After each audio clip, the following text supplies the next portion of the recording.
Fox 45 Morning News. All local, all morning. She's having a good time. Well, coming up, a breakthrough in the fight against Alzheimer's disease. The doctor is going to walk us through a new study that found the majority of memory loss might be reversible. That is incredible. 7:25 is the time. You're watching Fox 45 Morning News. All local, all morning.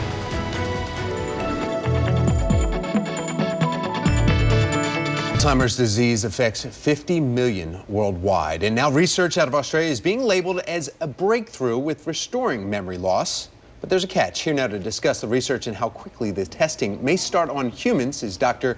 Elias Shaya, medical director, behavioral scientist, or behavioral health with MedStar Health. And you're also, but really you're a geriatric psychiatrist, and that's where you tie in with Alzheimer's patients. Exactly. Okay, so you got to read the study. They did the study on mice, but how does that transfer to humans, and is it a major breakthrough? It is a major breakthrough in two ways. Number one, that there's a new technique now that is non-invasive. That's a very, very good thing to have developed. The second thing to understand is how does this translate from mice to humans, both on the determination of the disease, because in the mice, the disease is actually manufactured. It's not the real Alzheimer's disease. It's an experimental model.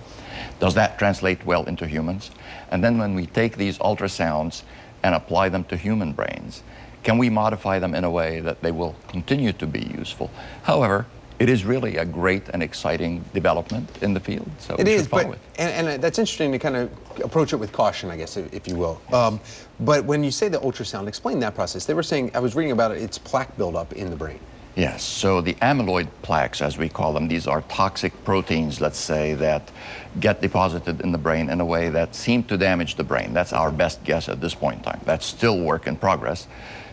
What they discovered is that if they can open up certain filters in the brain, we call the blood-brain barrier, it allows those toxic materials to be filtered out of the brain. And the study showed that when we did filter them out of the brain, it seems that the mice had improvement in their memories already. So this is a very nice way to tie the two together. And I know the study was saying they'd hope to get this transferred to human testing by 2017, but we'll have to see on that.